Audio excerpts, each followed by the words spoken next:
In the courtroom, my dad screamed she is an embarrassment, until the judge leaned forward and asked. The courtroom air felt heavier than stone, thick with whispers and judgment, and when my father's voice shattered the silence, it felt like the whole world cracked with it. His words echoed against the wooden walls, sharp and merciless, slicing through me as if I weren't even his daughter but a stranger he wanted erased. People turned to stare, some curious, some pitying, some already deciding who I was without knowing a single thing about me. My hands trembled against the cold metal table, my heart hammering so loudly I thought everyone could hear it. Before we begin, if you believe in kindness, second chances, and stories that touch the heart, please like, comment, share, and subscribe to One Heart Stories. Your support helps these stories reach people who need them most. Morning sunlight spilled through the tall courtroom windows, dust dancing in the beams like tiny memories floating in the air. It should have been a normal day, bright and hopeful, but for me it felt like the day everything would end.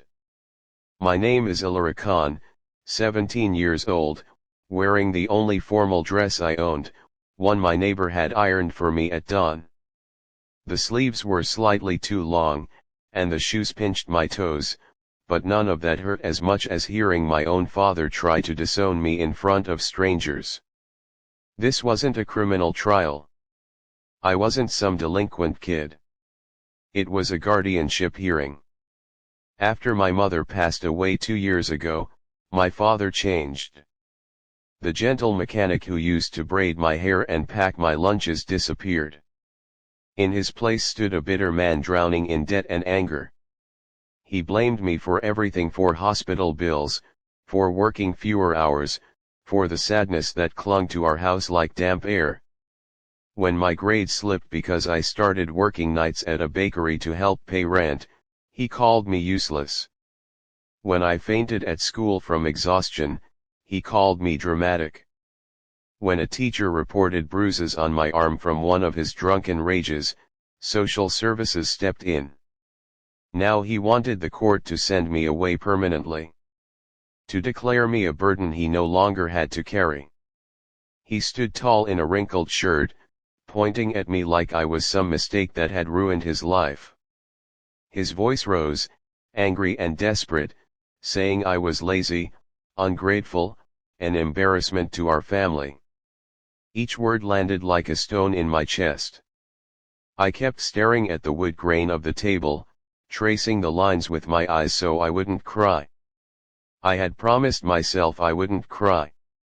Because crying would prove him right. The social worker beside me, Mrs. Delaney, squeezed my hand gently. She had warm eyes and smelled faintly of peppermint. She had been the only adult who ever asked me how I was doing and actually waited for the answer.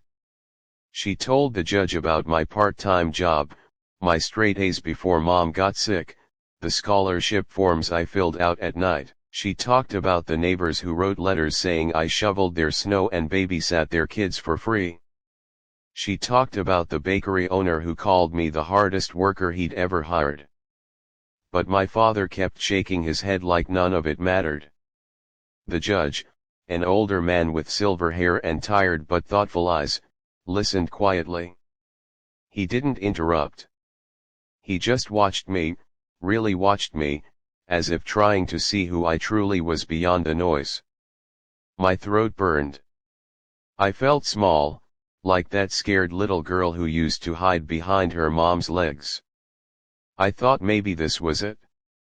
Maybe I really was an embarrassment. Maybe everyone would be better off without me.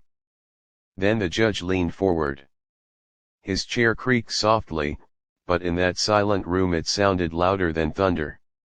He folded his hands and looked straight at my father, then at me, and asked a single calm question that changed everything. He asked what kind of embarrassment wakes up at 4 a.m. to bake bread before school. What kind of embarrassment tutors younger kids for free? What kind of embarrassment pays electricity bills at 17? His voice wasn't angry, just steady, like truth itself. My father had no answer. For the first time, the room wasn't staring at me with judgment. They were staring at him. The judge spoke about resilience, about children who grow up too fast, about parents who forget that pain is not an excuse to be cruel. He said the court's job was to protect potential, not crush it. He said sometimes the strongest people are the ones who have been told they're nothing their whole lives. My chest tightened, but this time with something warm. Hope. By the time the hearing ended, the decision was clear. I wouldn't be sent away like unwanted furniture.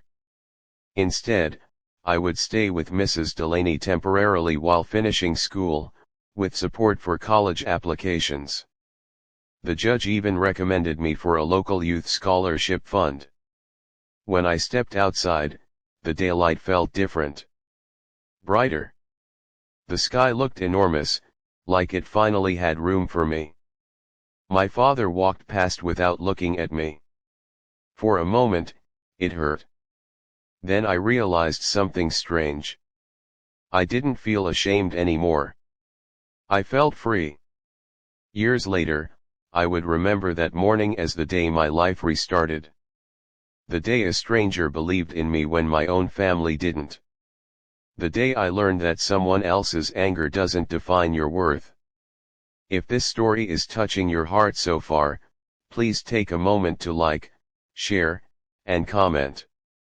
Your engagement helps spread messages of hope to others who might be silently struggling. And before we reach the ending, I have a special request. Please comment "I choose kindness" to show that you believe every child deserves love and a second chance. Today, I'm studying law. I sit in courtrooms not as a scared girl, but as an intern helping kids who feel just as small as I once did. Every time sunlight filters through those tall windows, I remember that day. I remember the judge's voice. I remember that being called an embarrassment didn't mean I was broken, it meant someone else couldn't see my light. And maybe, just maybe, this story found you because you needed to hear that too.